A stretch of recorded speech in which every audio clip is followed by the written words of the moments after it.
en este programa. El doctor Gilbert Violeta ha sido congresista, ex congresista en el gobierno del doctor Pedro Pablo Kuczynski, es abogado, estudiado en San Marcos, ha tenido una maestría en la Universidad Católica y también ha estudiado en la Universidad de Salamanca de España. Tiene obviamente muchos conocimientos, ha dado entrevistas de diferentes medios de comunicación sobre la política nacional. Él actualmente es miembro del partido Fuerza Moderna, quien ha hecho una alianza con el partido Batalla Perú y han conformado la alianza electoral, ¿no es cierto?, Fuerza y Libertad. Creemos y estamos seguros que esta alianza electoral no solamente será una alianza animadora, yo creo que con una candidata como la señora Molinelli, estamos seguros que van a pelear una verdadera representación en las próximas elecciones generales. El doctor Gilbert Violeta, agradecido por su presencia, su saludo para iniciar esta conversación. Mi querido Elipio, bueno, feliz de estar contigo y a Agencia de Noticias de Lima y por supuesto a Iniciativa Republicana. Feliz de compartir unos minutos, lo que podamos conversar a tu disposición. Sí, si nos puedes explicar, Gilbert, esta alianza, por qué decidieron ir con el partido Batalla Perú. No lo decimos, no es un partido que tenga presencia en Lima, creo que tiene presencia más a nivel regional, ¿no? Bueno, primero porque digamos la idea es no sujetarnos a los partidos clásicos, ¿no?, que hay en la escena local, ¿no? Eso por un lado. Y por otro lado, porque Batalla Perú es una fuerza interesante, regionalista, mucha presencia en el centro del Perú, y además porque la agenda política de Batalla Perú, en esta conversación que hemos tenido con ellos, nos permitía afinar una agenda de centro, ¿no?, con los temas sociales, pero además con los temas, digamos, de inversión, de economía, de progreso, con un equilibrio claro en los temas sociales. O sea, y creo que eso es un poco lo que necesita el Perú. El Perú, yo creo que está cansado no solo de la clase política, está cansado de la clase política porque la agenda de derecha y la agenda de izquierda está agotada. Y la confrontación que ha habido en los últimos años, sobre todo en la última década, creo que ha sido muy dañino para el Perú. Y creo que los peruanos, hay un 50% del Perú que hoy dice que no sabe por quién va a votar, ¿no?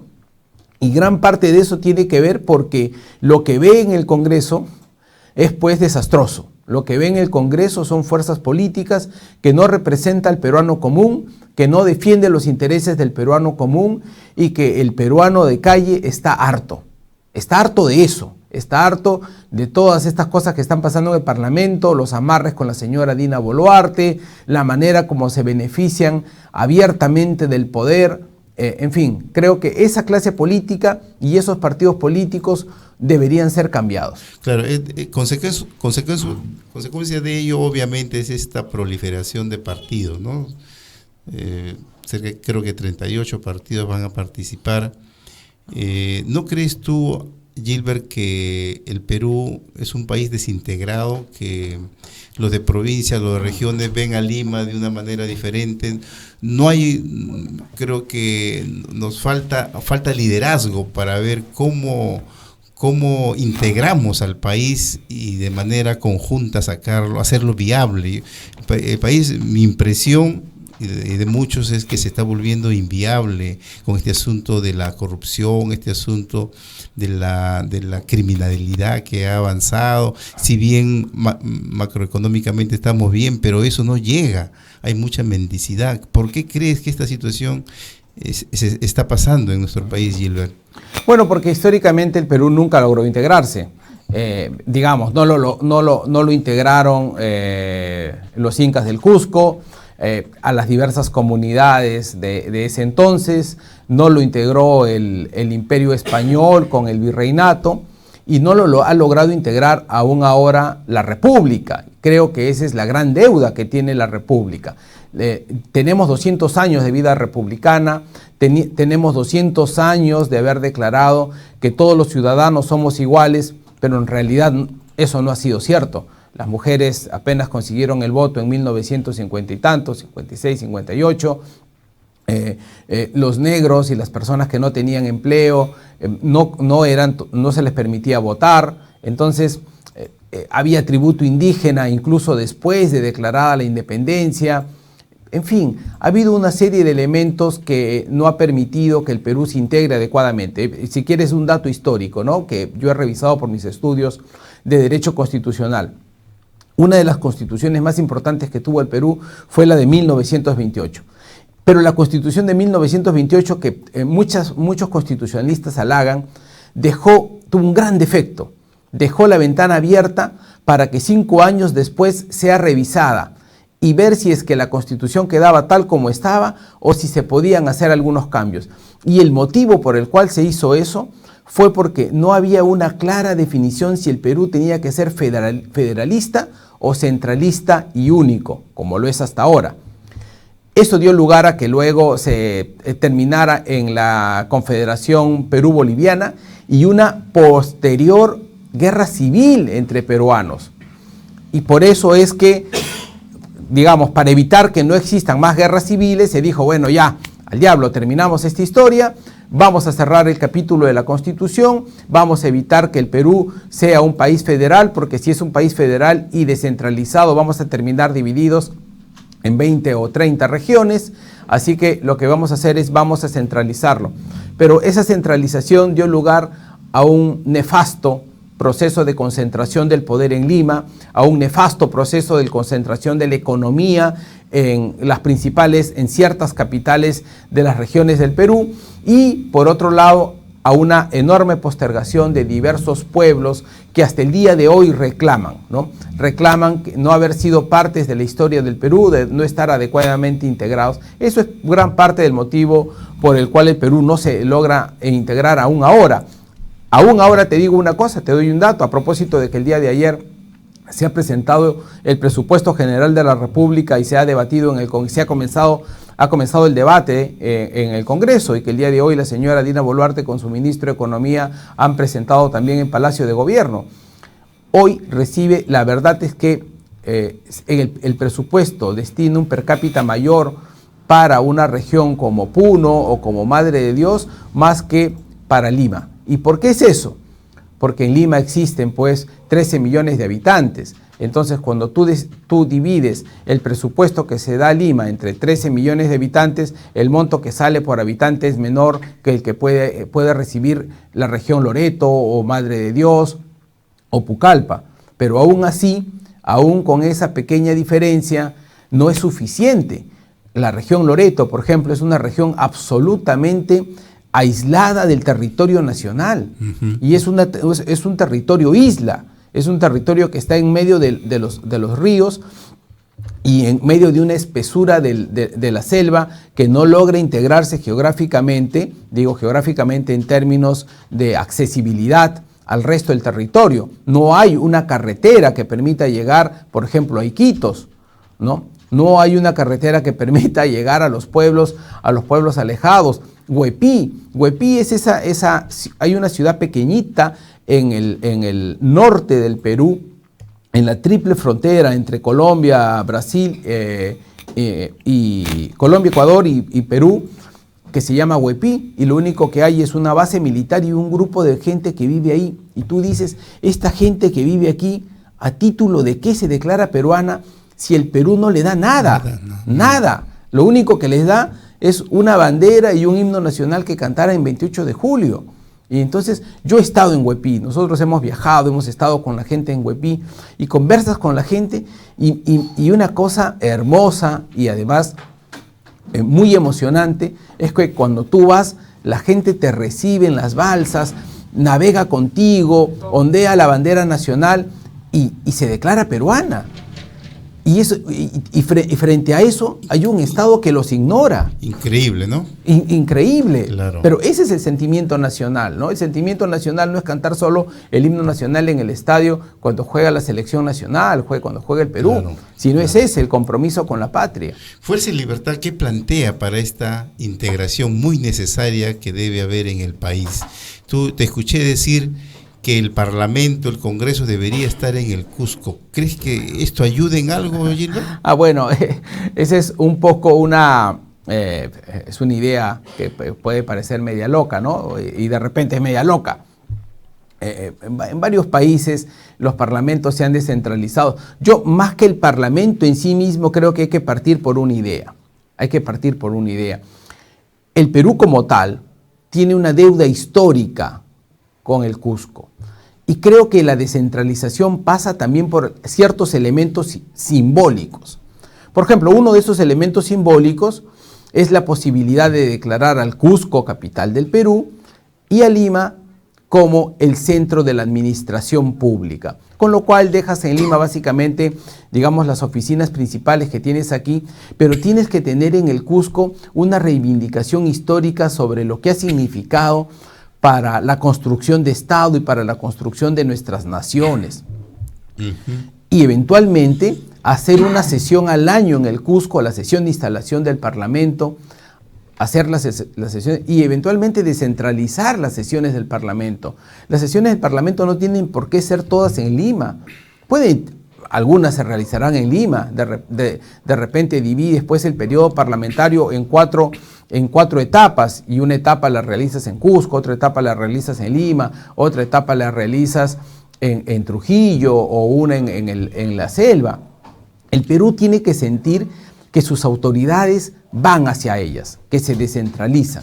Entonces, a mí me parece que hay que tener, no solamente hay que tener acciones declarativas, hay que tener acciones concretas, que la gente sienta que sus autoridades están con ellas y que reciba de la gente sus opiniones, que reciba de la gente sus propuestas, ¿no? Ahora, tú me dices, ¿qué propuestas podemos tener en esta alianza que hemos trabajado con el economista, con Zósimo Cárdenas, que es gobernador regional de la región Junín, y con Fiorella Molinelli, que ha sido antes ministra del MIDIS y ha sido además, dirigente del partido PPK, ¿no? Y un dirigente importante, además jefa de salud, ¿no? Te digo una cosa, por ejemplo, tenemos un fuerte componente, un fuerte compromiso con la descentralización del Perú. No podríamos avanzar esta alianza de Fuerza y Libertad si no nos reafirmamos en la necesidad de tener una propuesta de descentralización con los recursos públicos, de descentralización con el poder. Que hay que repensar parte de esa desconcentración del poder, ¿no? Ustedes recordarán que alguna vez se hizo hasta un referéndum, que lo hizo el señor Toledo, y en cierta manera la regionalización fracasó por una cosa absurda. En la gente decía, ¿y dónde va a estar la capital? Ah, bueno, si la capital de la región de Sierra Centro va a estar, no en Huancavelica, no va a estar en Ica, y va a estar en Ayacucho. Ah, bueno, como va a estar en Ayacucho, yo que soy de Huancavelica no voto, o yo que estoy en Ica no voto, porque no voy a tolerar que la capital esté en Ayacucho. Cosas de ese tipo. No se pensaba más allá, qué suponía la descentralización. Ahora, la otra cuestión, descentralización no solo es regionalización. Descentralización significa que hay que descentralizar las decisiones del poder, hay que descentralizar el poder central del Ejecutivo y parte del Parlamento y de las autoridades. ¿Por qué todos los alcaldes de las regiones? Yo he vivido eso. Tú ves a los alcaldes que vienen de diversos pueblos del Perú a hacer cola para que el ministro de Economía los reciba. Hacen cola para que el ministro de Vivienda, o el ministro de Educación o el ministro de Transportes los reciba. Y como no los recibe y a veces están 2, 3 días esperando, buscan un congresista, ayúdeme para que el ministro tal me reciba. Y entonces uno tiene pues que hacer las gestiones, llamar, ministro, mire usted, explicar el caso, este hombre del pueblo tal está 2 días esperándolo a usted y no puede ser posible que lo tenga de esa manera, maltratándolo. Y bueno, y entonces el ministro lo recibe, pero claro, por ahí si se te cruza un fiscal te dice que eso es tráfico de influencias. Sí. Incluso eso, ¿no? Pero bueno, eso es uno. La descentralización es un componente fundamental de una propuesta política post-26. Otro elemento digamos, voy a botar algunas ideas así muy sueltas, ¿no? Hay una deuda histórica con la educación en el Perú, que no solamente es mejorar un techo de un colegio, que no solamente es mejorar los baños del colegio o los jardines, que también hay que hacer eso, por supuesto, porque es indigno que existan aún hoy escuelas públicas con baños en un estados calamitosos. Eso hay que mejorarlo, pero eso ya es como del pasado, eso ya debe ser pero dado por hecho. Pero hay un elemento que a mí me parece que es fundamental en estos tiempos. Hoy tú no puedes tener una ciudadanía, una nación que se integre a la fuerza laboral del mundo si mínimamente no tiene educación superior. Mira, la educación en diversos momentos de la historia ha sido, primero era solo hasta primer grado, hasta tercer grado de primaria, luego toda la primaria, luego la secundaria. Hoy día el Estado exige que los jóvenes, dicen, la educación es obligatoria solo inicial, primaria y secundaria. No habla de la educación superior, hablo de la educación ni técnica superior ni universitaria superior. Y por eso existen negocios multimillonarios que hacen la plata del mundo, porque las expectativas de la población es que sus hijos estudien en una universidad, porque si no estudian en la universidad, una cosa muy simple, la fuerza laboral los excluye. Los trabajos que tiene un joven que no ha pasado por la universidad o por educación técnica, simplemente los puestos de trabajo son puestos de tercera. Entonces, ese joven, para poder tener un adecuado desarrollo personal, sus padres hacen el esfuerzo del mundo pagando una universidad, y esa universidad muchas veces los estafa con una educación de mala calidad. Disculpa, yo he escuchado que la carrera de Derecho ahora se puede hacer en 3 años en una universidad particular. Y se hacen incluso carreras de medicina. Increíble. Y se hacen incluso carreras de medicina de manera online. Entonces tú dices, pucha, te pones a pensar y dices, no vaya a ser que este médico, este doctor que me va a operar el apéndice, haya pasado por una universidad en la que estudió solamente de manera virtual y nunca agarró un bisturí, ¿no? Entonces, ese tipo de cosas no pueden pasar. Mira, en todas partes del mundo, la base del desarrollo es la educación pública, no privada, pública. ¿Qué significa eso? Que el Estado está obligado a dar la educación. Y la educación no solo tiene que ser cualquier tipo de educación, tiene que ser educación de calidad. Educación pública. Muy bien. Y puede ser, en la superior puede ser técnica, para carreras técnicas, ¿no? Ciertas carreras técnicas, o universitaria para otro tipo de carreras, humanidades, ciencias, carreras médicas y carreras como el derecho y ese tipo de carreras, ¿no? Entonces, la educación superior ya es un elemento absolutamente indispensable. Los jóvenes de hoy no pueden terminar su etapa formativa si no han terminado la educación superior, y tiene que ser casi una obligación establecerlo en la ley. Y el Estado tiene que prever un recurso para eso. Y muy bien, las universidades privadas, pues, si quieren vender maestrías, si quieren vender doctorados, si quieren vender otro tipo de servicios, o si alguien no quiere ir a un colegio, a una universidad pública, quiere una universidad privada, ya será su decisión. Pero el Estado tiene que prever que cada año salen 300.000 jóvenes, y que esos 300.000 jóvenes tienen que tener la capacidad para poder entrar, tienen que tener el acceso garantizado a un centro de educación superior, técnica o universitaria. Bueno, entonces está claro que en un posible gobierno de Fuerza y Libertad se va a poner énfasis en la descentralización y trabajar para la integración nacional. 1, 2, he escuchado también desarrollar una política de fronteras, ¿no? Lo has señalado tú con toda claridad. Muchos pueblos del país que están en la frontera están abandonadas. Y el énfasis que está señalando sobre la educación superior, indispensable para el desarrollo de los jóvenes, en contribuir a mejorar al país. Algunas propuestas de reforma al Congreso, tú has visto, el Congreso lo ha señalado, que tenemos, es increíble que la manera, aparte de que ha aumentado de manera considerable el número de trabajadores, se aumenten los sueldos, pero sobre todo traten de atornillarse ahí. ¿Tú estarías de acuerdo con plantear algunas reformas, por ejemplo, el distrito electoral múltiple que debería haber? En el caso de Lima debería haber 4 limas y que cada lima le corresponda a un determinado número de congresistas, que es parte de la descentralización.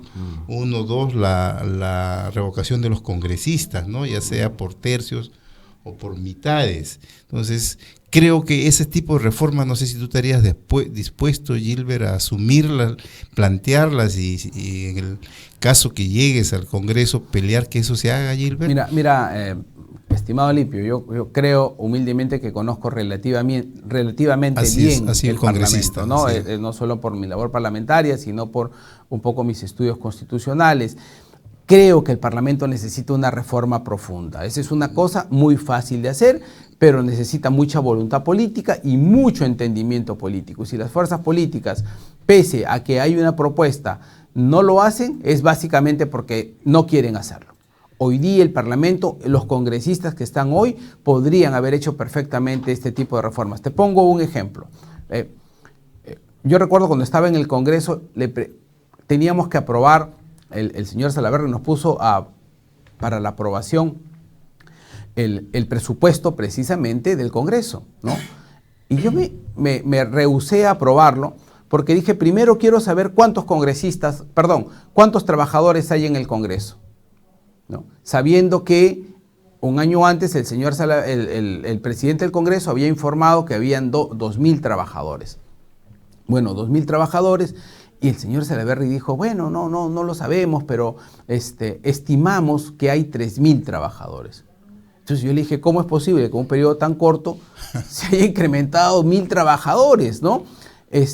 Y bueno, el presidente del sindicato me dijo, bueno, porque ahí antes no estaban reconocidos los grupos tal, los grupos tal, y ahora se les ha reconocido. Pero, en fin, habían subido 1.000 trabajadores, ¿no?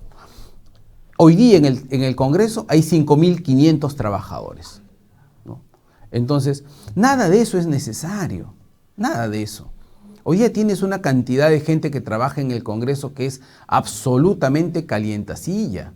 Entonces, nada de eso lo necesitas. Lo que se necesita en el Congreso es, más que tener cantidad de gente, es tener calidad de gente, calidad profesional. A mí no me importa para la Comisión de Salud tener 50 personas que no sepan nada de salud, en lugar de tener 10 cabezas que sean mentes brillantes, que opinen y que informen sobre cómo mejorar la salud pública en el Perú, por ejemplo, por poner un ejemplo.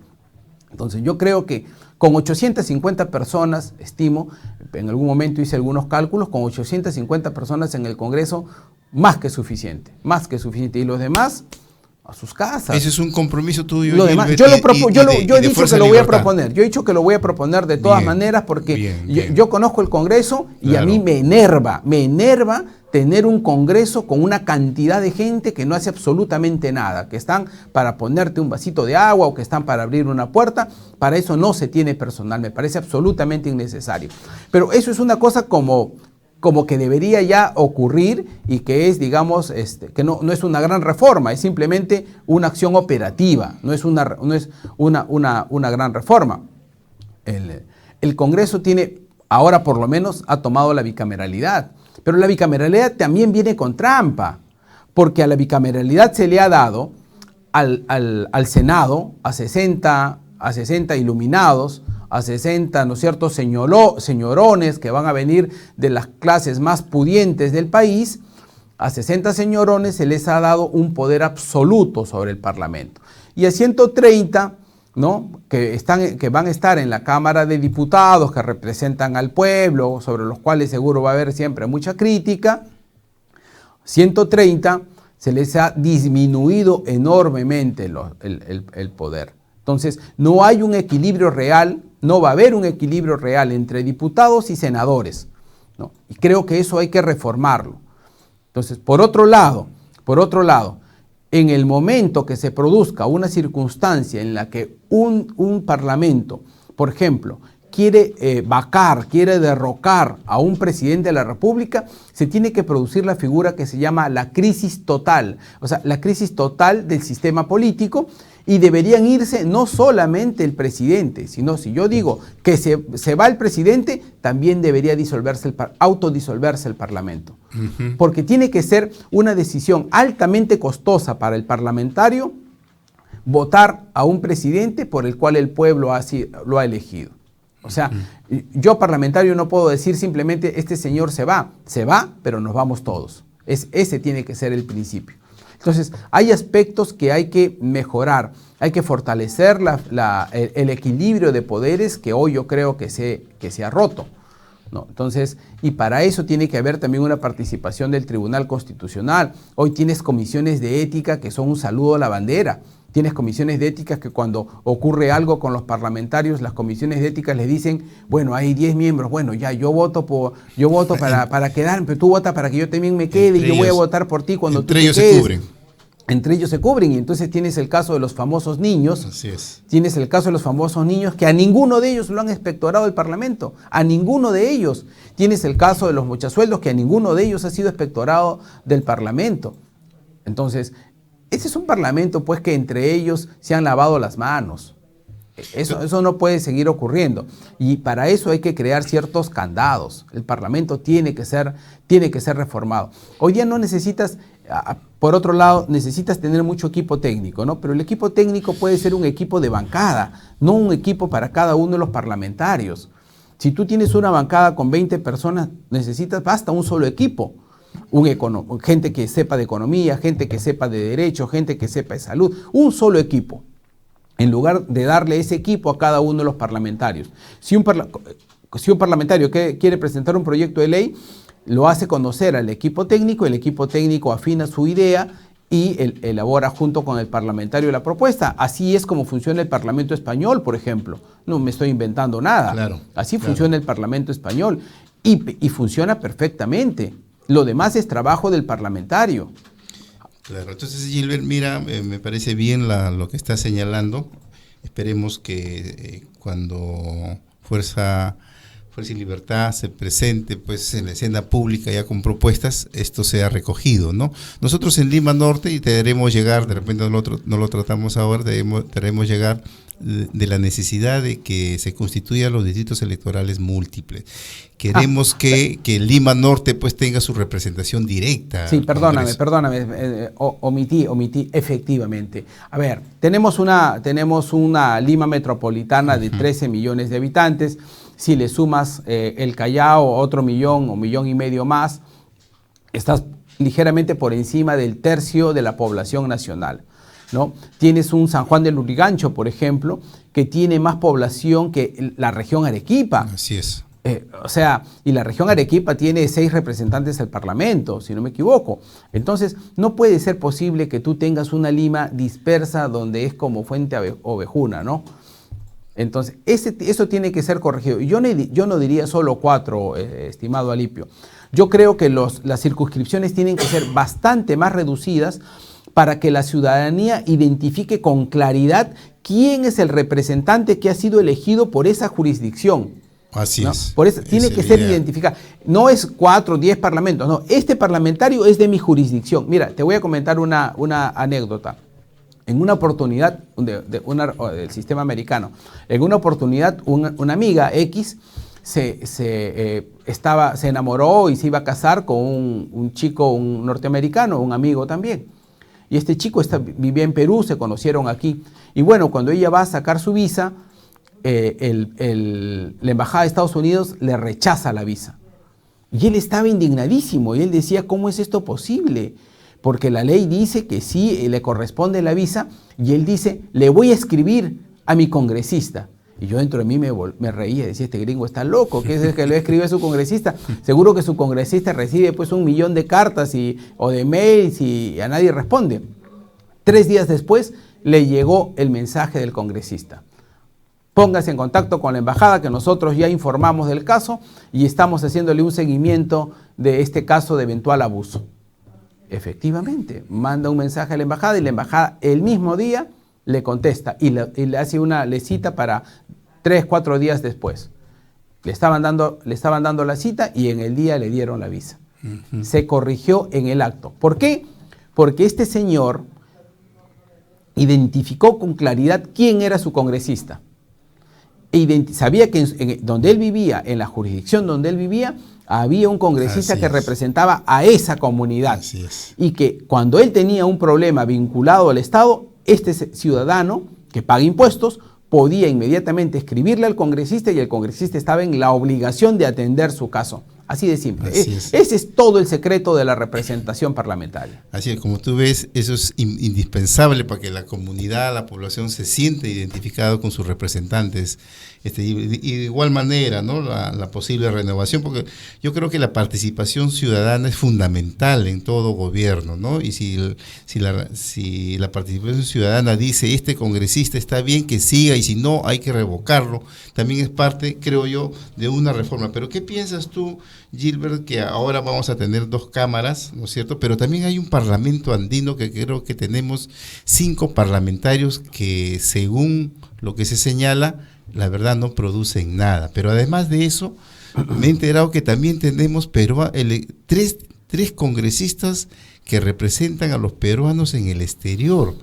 La verdad, indigna que ahora más que tengamos representación parlamentaria que no producen nada. Gilbert, ¿qué opinión, qué posición tienen ustedes sobre esto, el Parlamento andino y sobre esto? Mira, yo creo que hay que hacer una reforma constitucional. Creo que no se necesitan parlamentarios andinos de manera exclusiva. Creo que cuando hay sesiones del Parlamento andino se debería simplemente definir 3 congresistas de la Cámara de Diputados que vayan y que representen al Perú en las sesiones del Parlamento andino. Y punto. Es decir, no necesitas darle una oficina adicional, asesores adicionales, todo un presupuesto adicional para que un señor lleve la gran vida, ¿no? Se lleve la gran vida y no haga absolutamente nada. No necesitas parlamentarios andinos a título de exclusividad. Ahora, si quieres ponerte un poco más radical, te digo la verdad. Una de las cosas que deberíamos hacer es llamar a los parlamentarios andinos al Parlamento y decirle, oiga señor, a ver, vamos a hacer un balance de los últimos 10, 15 años. ¿Para qué ha servido el Parlamento andino? Dígame usted 3 normas de trascendencia del Parlamento andino que ha hecho que el Perú mejore. Porque la verdad, esos son los tipos de organismos de los cuales de repente hay que retirarse.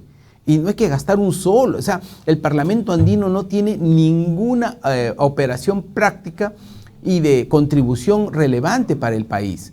Por eso digo, hay que hacer un balance serio. Hay que hacer un balance serio, detallado. De repente no es una decisión que hay que tomarlo así de un día para otro, pero primero el informe, segundo el balance y tercero una decisión.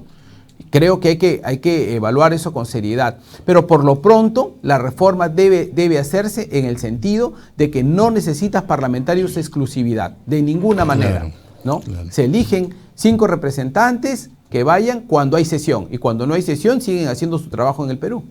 Bien, hay acá algunas preguntas. ¿Cuál es tu opinión sobre la ley de amnistía? ¿Qué dices sobre eso? Mira, recuerdo el año 1996-1997, yo estaba en la universidad, era un estudiante y recuerdo que Alberto Fujimori dio una ley de amnistía y recuerdo que fue masivamente rechazada, ¿no? Y fue materia de un pronunciamiento muy importante del Tribunal Constitucional, que luego, si mal no recuerdo, llegó incluso a la Comisión Interamericana de Derechos Humanos. Y desde ahí se establecieron pautas sobre qué cosas se podía hacer en términos de amnistías y qué cosa no. Por ejemplo, de ninguna manera puede existir una amnistía abierta. Yo no puedo decir amnistío a todas las personas que han cometido delitos entre el año 1980 y el año 2000, o sea, 20 años para todas las personas que han cometido delitos. Eso es una aberración jurídica. Primera cuestión. Si tú quieres hacer una amnistía, hay personas que tú consideras que merecen una amnistía, agarra su expediente, levanta su caso, lo llevas al Parlamento, a la Comisión de Justicia, se forma ahí una comisión especial de evaluación de casos y caso por caso se analiza y caso por caso. Entonces, si hay 300 casos, de repente 50 lo merecen y 250 no lo merecen. pero lo defines con nombre y apellido, no defines abiertamente. Porque ahí cuando lo defines, cuando lo planteas así abiertamente, tú no sabes qué cosa se te puede estar colando. Pueden haber violadores de derechos humanos, claro, pueden haber genocidas, cualquier cosa.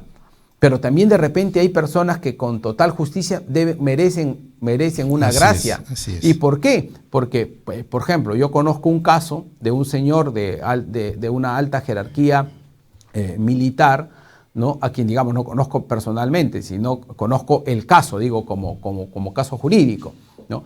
Que estaba en Piedras Gordas. Este señor sufría demencia senil, digamos, era un abandonado, su familia lo abandonó ahí, sufría demencia senil, tenía 90 años y estaba, pues, digamos, incluso todas sus necesidades se las hacía en su propio pantalón, nadie lo atendía, ¿no? Y andaba como un pordiosero, como un loquito. Y entonces tú dices, no tiene atención médica, anda como un perdiosero, se hace todas sus necesidades en el mismo pantalón, abandonado. Era un desastre de ser humano, un desastre, ¿no? Sin ningún tipo de... entonces, tampoco ese tipo de casos ya tienen que ser tratados de otra manera, porque hay elementos médicos, claro, clínicos de por medio. Entonces, ¿no? ¿Tú estarías de acuerdo en revisar esa ley de amnistía? No, esta ley de amnistía no va a servir para nada. No revisarla, no va a servir, no va a tener efecto práctico. Por un sentido, mira, cuando uno estudia Derecho, lo primero que se le enseña es que hay control difuso y control concentrado. ¿Qué significa esto en buen cristiano? El control difuso significa que, por ejemplo, el Tribunal Constitucional hace análisis de una norma que la declara inconstitucional y la declara inconstitucional para todos. Pero los otros casos son los que cuando yo soy juez y a mí me llega el caso y yo digo esta norma es inconstitucional, yo no voy a inaplicar la norma para todo el Perú, pero la voy a inaplicar para el caso que yo estoy analizando. Simplemente la inaplico y por lo tanto no tiene efecto práctico. Y eso va a pasar con el 99% de casos. Los jueces no van a permitir que esta norma tenga aplicación práctica. Entonces es absurdo, es meterse en un lío basado en la ignorancia, en el desconocimiento de la historia, en el desconocimiento del derecho constitucional o en la malicia, o fundado en la malicia. Entonces la ley esta de Rospigliosi no sirve para nada. Tiene sus días contados. Tiene sus bemoles, ¿no? ¿Y qué te parece esta intención de querer retirarnos de la Corte Interamericana de Derechos Humanos? Mira, yo tendría una decisión un poco más práctica porque el retiro de la Corte Interamericana tiene un proceso muy largo. Así es. Primero tiene que ser una decisión de Estado, no puede ser la decisión solo de un gobierno, lo que significa que tienes que generar una alianza de todas las fuerzas políticas para que en el futuro no haya un cuestionamiento. Tienes que convocar al Consejo de Estado, al Ministerio de Justicia, al Tribunal Constitucional, a la Defensoría del Pueblo, a la Junta de Justicia y a las fuerzas políticas, a las representaciones de las fuerzas políticas que hay en el Perú. O sea, no puede ser una decisión de yo soy el ministro Santibáñez y se me ocurre simplemente pechar a la Corte Interamericana y digo que mañana nos vamos, ¿no? Como la barbaridad del Frontón. Así no funciona, así no se hacen las cosas.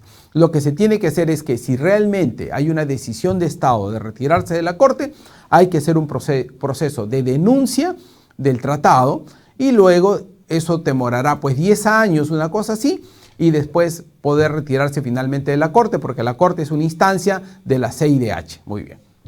Esa es una vía. La otra vía es quitarle sentido práctico a la norma. Por ejemplo, haces una nueva alianza con países más moderados, digamos, haces una alianza pues hoy con Argentina, incluso Colombia, incluso Chile, ¿no? Haces una alianza de algunos países y en esa alianza de países, por ejemplo, para luchar contra el crimen organizado, por ejemplo, para poder establecer ciertas normas de colaboración internacional, estableces en ese mismo tratado un tribunal especial y dices que todos los casos que se van a derivar de la lucha contra el crimen organizado, las autoridades que se vean implicadas van a tener esta jurisdicción como jurisdicción exclusiva, ¿no?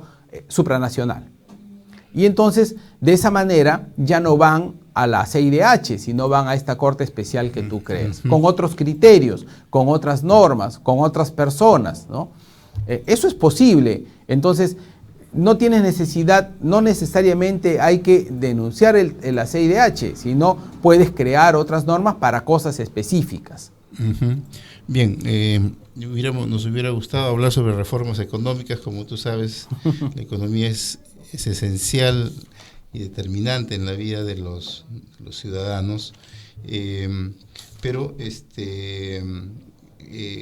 en este proceso electoral vamos a tener esta cantidad de partidos. ¿Crees tú que el voto viciado pueda llegar al 75%? Porque con ese voto viciado, Dina podría quedarse un periodo más. No, eso no existe. No. Eso no existe. Eso no va a ocurrir. Esa cifra nunca se ha alcanzado en el Perú, ni incluso cuando han habido campañas pro voto viciado. Eso yo no lo veo como una cosa realista. No. Creo que lo que va a terminar ocurriendo es que los últimos días de la campaña electoral e incluso en la cola de votación la gente va decidiendo por quién votar, ¿no? O porque el familiar le dice por quién votar, o por el amigo, o porque va escuchando las noticias, o porque va escuchando alguna opinión de los candidatos, pero creo que la gente va decantando el voto poco a poco, ¿no? Y lo que ocurre hoy es que la ciudadanía tiene derecho a no tener hoy una decisión. Si los candidatos no proponen nada, lo único, a ver, tú ves al señor López Aliaga que lo que se dedica es a pelearse con el gobierno porque es parte de su campañita presidencial. ¿Pero qué propone? Entonces tú lo ves al señor Carlos Álvarez que dice pues que quiere votar a los venezolanos, pero que no sale de ahí y que es monotemático. Pero no sabemos qué cosa podría hacer en materia de salud, qué podría hacer en materia de educación, qué podría hacer en materia de energía, qué podría hacer en materia de reforma del Estado o reforma del Parlamento, nada. Entonces, la gente ¿cómo puede decidir votar por él? ¿No? O por la señora Keiko, que ahora dice que ella va a ir a votar, creo que en bikini, una barbaridad de ese tipo, que ahora va a pasearse en bikini porque es soltera, porque Mark Vito ya se fue y que ya no está sujeta, a las ataduras de su matrimonio. Entonces, cuando tú escuchas eso dices, ¿y la gente, y tú quieres que la gente hoy día tenga claro por quién votar? No, la gente va a decidir, y yo creo que la gente va a decidir por ninguno de estos candidatos, por ninguno de los que tienen hoy representación en el Parlamento y a los que se les da la cámara de las televisoras nacionales y los que tienen mucha plata para hacer campaña. ¿Por el señor Acuña van a votar? Perdón, ¿el señor Acuña qué propone? Yo creo que viene el debate y lo primero que le va a decir cualquier otro candidato, 7x8 le va a decir, y a ver qué te contesta el señor Acuña, ¿no? Sí, pues, eso entonces, es verdad. ¿qué proponen? Y así la gente va a decir no, pero cuando vengan los otros candidatos emergentes, Fiorella Molinelli y otros, vengan y comiencen a fortalecer sus propuestas y la gente los comience a escuchar más y vean qué están proponiendo y comienzan a debatir ideas, creo que ahí la gente puede comenzar a decantar el voto. Sí, mucha gente de Lima Norte, al saber que te íbamos a entrevistar y como representante de Fuerza Popular, Fuerza Moderna, señalaban, oye, muy bien ahí, y señalan que Molinelli podría dar ese batacazo, dado que es casi la única mujer, porque Keiko, yo francamente también pienso que ya debería de postular, ¿no? Y Molinelli podría ser esa nueva figura que represente al gran electorado nacional.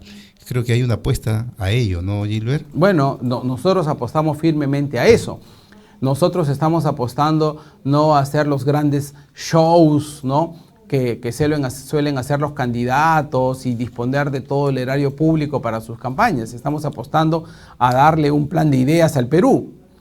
Y el peruano, la peruana decidirá si lo que estamos diciendo hace sentido o no hace sentido. Si no hace sentido, no votará por nosotros y nos iremos a nuestras casas o a seguir en nuestros trabajos.